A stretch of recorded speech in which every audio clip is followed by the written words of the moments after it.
All right, good afternoon. We're going to give it a couple of minutes. We're real early. I'll start about 1:47 when some more people have come.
Hello, guys. I'll give it about maybe about one more minute and I'll come back.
All right, guys. I am back. I'm gonna be really, because these chapters are deep. Okay, so I'm not going to go too deep into it because you guys will probably get bored to death with me. So, what I'm going to do is that I'm going to ask you if you, as you are a teacher or a allied health practitioner, whether it be a physical therapist or occupational therapist. Um, what are some ways that you can help someone develop self-esteem? What are some of the ways that you can help somebody develop self-esteem? And you can put it in the chat. You don't have to unmute yourself. What are some ways to help someone develop self-esteem?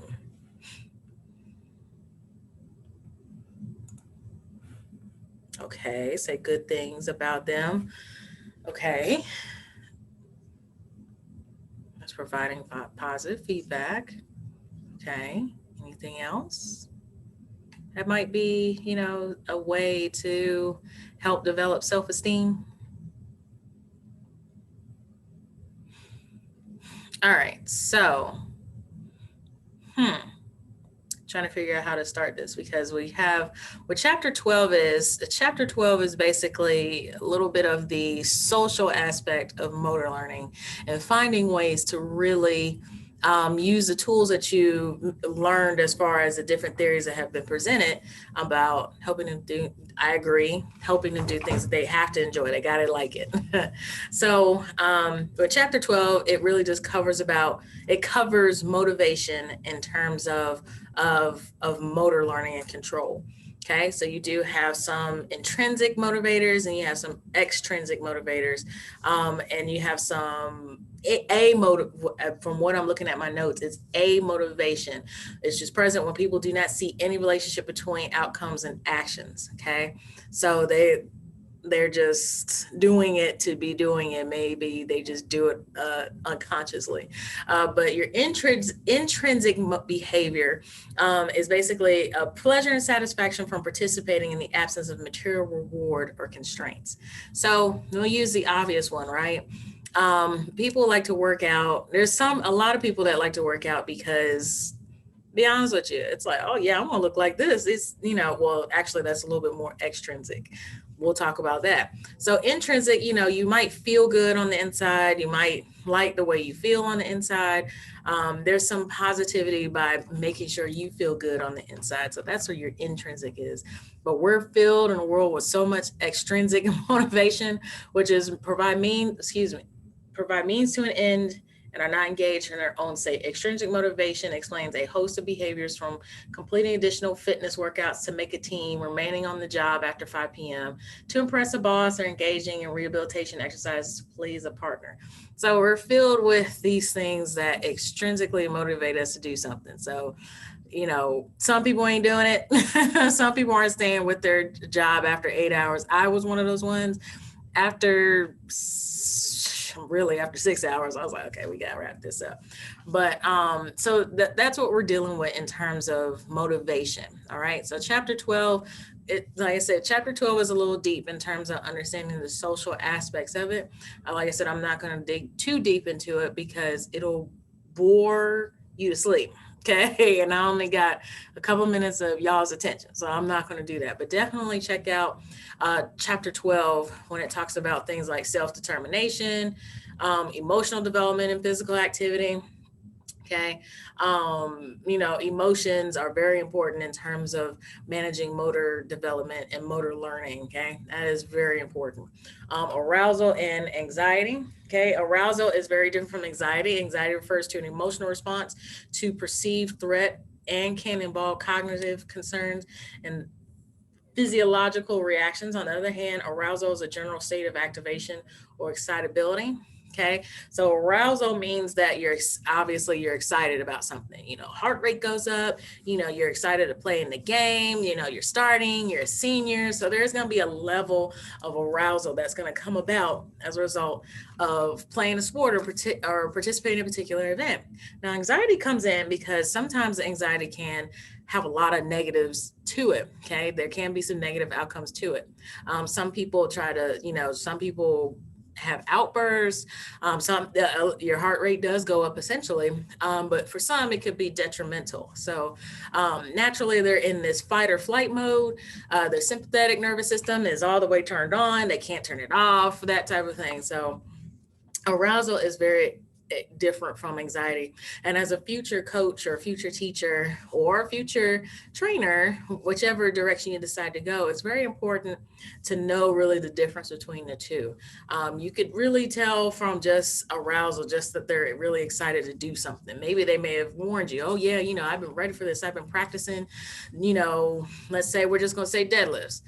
Somebody be like, oh yeah, I've really been practicing on my deadlifts. I've been really getting my back together.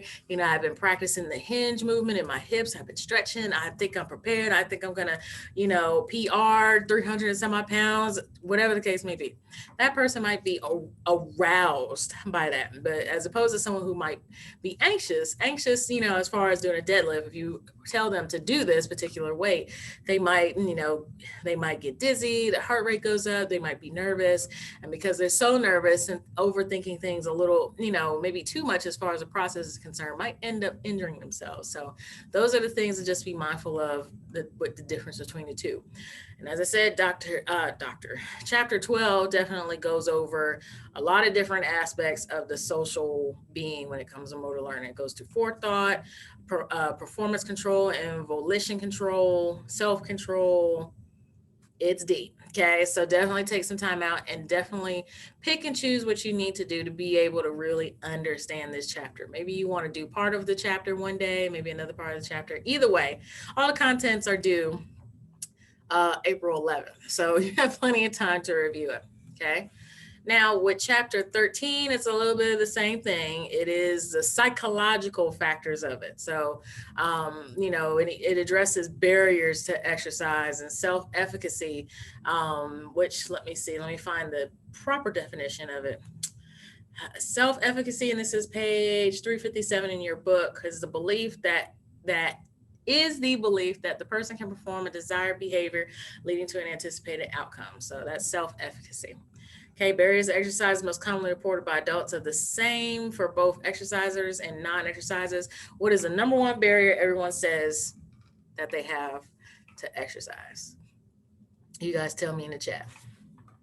What is the number one barrier that people say they have to exercise? Number one barrier.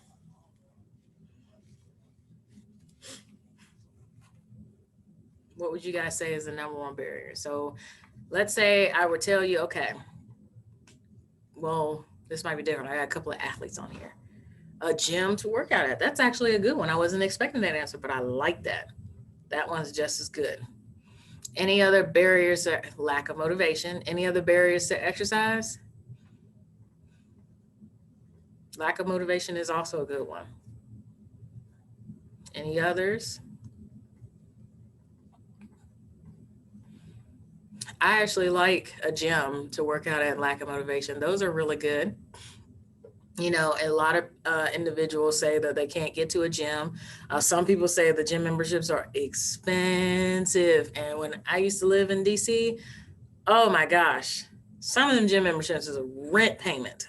It's like, absolutely not. I better walk in looking like one way and walk out looking like somebody else if I'm paying that kind of money for a gym membership. And lack of motivation is another one, especially, you know, when people around you don't want to work out, or they're looking at you like, oh man, you know, that's you, you know, that's all for you. I don't actually have a cousin, because, you know, I do like to lift. I do have a cousin who's like, what is the purpose of you lifting all that? I don't understand it. And I'm like, look, I'm trying to be able to do what I do now in about 50, 60 years. Okay. Like if I could bench press or squat at 87 years old with at least 50 pounds on me, I'm good. I'm happy. Okay. So that's really the goal. Um, One of the barriers, once you get to my age where you work all the time, one of the number one barriers to exercise is time. People say they ain't got time. Okay. So when I talk to clients, I tell them, hey, your day goes in thirds. You know, you spend a third of it asleep and you spend a third of it at work, and then you have a third of it doing something else. So choose how you operate your thirds. Okay. So that's definitely how I tell clients, but that's the number one. Well, not only the number one, but a primary one. I don't have time. So, but with chapter 13, it does cover just different aspects of it, like motivation. And while I'm, you know, talking about this, y'all tell me what motivates you to be physically active. Um, what are some of the things that you find to motivate you being physically active? Me personally, what motivates me to be physically active? Um, Good health. Let me tell you something, especially if you are black like me, okay? Because that hypertension is scary. That diabetes is scary, all right? That cancer is scary, okay? So I'm with you there, Solomon. I want to be healthy. Like, I legit want to be healthy. Any other motivators? Any other motivators out there to be an extra to being to physical activity? How about this? I'm gonna ask you this. What are some motivators for you being mentally healthy? Now, I asked that question because, okay, long life, heck yeah, I'm trying to get to 120 years. That's all. That's all I want to do. But what are some of, and this is slightly off topic, well, kind of is, kind of isn't, but what are some things that motivates you to be mentally healthy? I'll give you an example. What one of the things that makes me want to be mentally healthy, okay? One of the things that makes me want to be mentally healthy is um, I'm just thinking about the financial aspect of it. Sometimes our mental health comes out in our finances.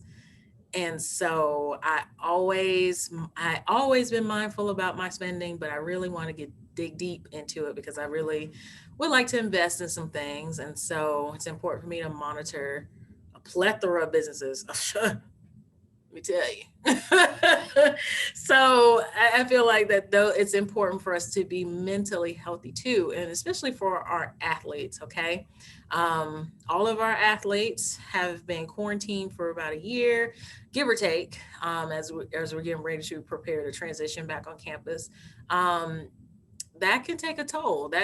Has, for some, not all, but it has taken a toll on some of our athletes as far as mental health is concerned because they're used to that structure, they're used to practice, and they're used to that team environment. And when you cut that, you know, it can be pretty painful. So those are things to just be mindful of. Like if you guys are getting ready to enter the workforce, phew, let me tell you, I so let me tell you, so we went under full quarantine. What actually actually a year ago Friday. A year ago Friday, we were under full quarantine. I'm not even gonna tell y'all. I did not work out for. I worked out, but I didn't work out. I worked out. I took about 2 months off. I didn't work out fully or hard until May. I did have a regular workout routine when I was here, and you know I worked out the week of spring break. And then after that, we went on a quarantine. But I didn't work out for 2 months. And when I went to make the attempt to go work out on concrete, oh, it was dreadful. Then when the gym started opening back up and then I went there, oh my God, you want to talk about weak? I was embarrassed. I was like, what in the world is going on here? Um, but yes, those are just things to just be mindful of. Like Solomon was saying that, just 11 months off, that could hurt motivation. That can hurt motivation. Or a good coach will turn it around and really encourage them to get better, to improve better, to get stronger, to, take it at, not take it as a loss, but take it as a learning experience and learn ways to get back on track. So those are things just be mindful of, because as you guys are getting ready to enter the workforce, you're probably going to have a group of children who may not have, did not participate in the sport, may not have returned to it, and that may have hurt them mentally. So those are just things to just be mindful of as far as motivation is concerned. Okay, do we have any questions?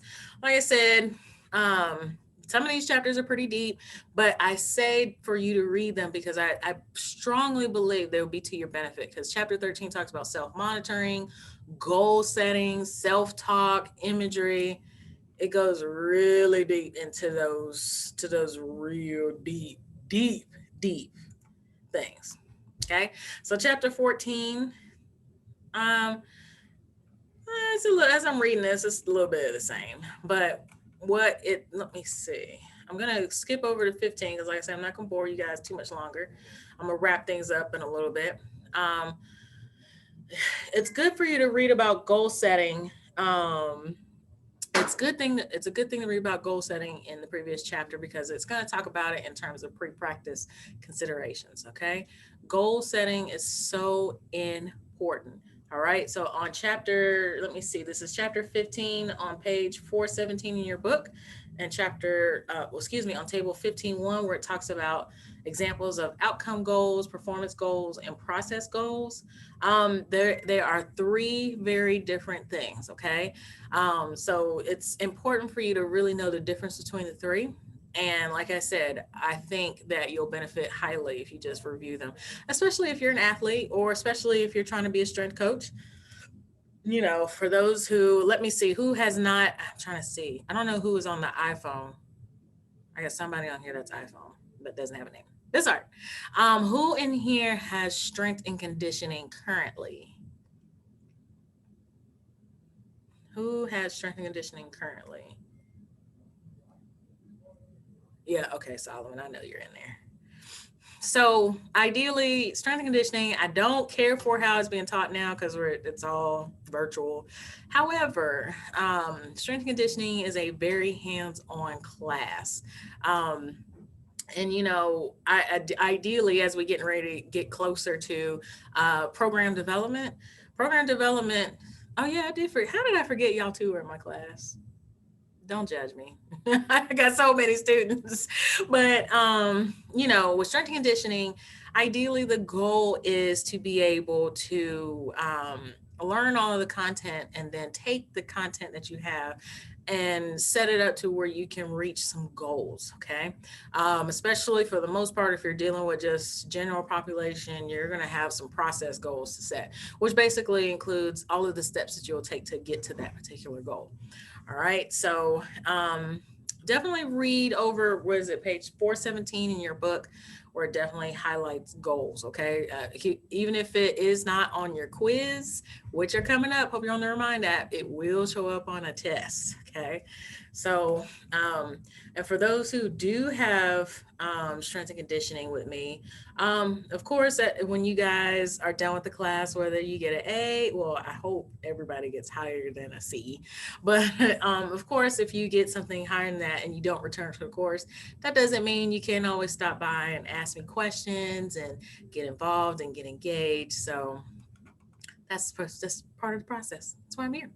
So definitely try to take a look at your book, particularly chapter 15, where it talks about pre-practice considerations, things to just be mindful of. You want to help with students or your student athletes or your patients with things like focus, performance demonstrations, learning models, that type of thing. So it just really like this particular section has a lot of deep stuff. So if you have the time to sort out, to definitely start reading, I would definitely do it now to get it out the way. It's more maybe if you have a long weekend ahead of you. For example, next Friday, I think it's next Friday, April 1st, or is it April 2nd? I think it's April 1st.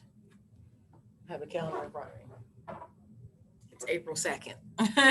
April 2nd is Good Friday. So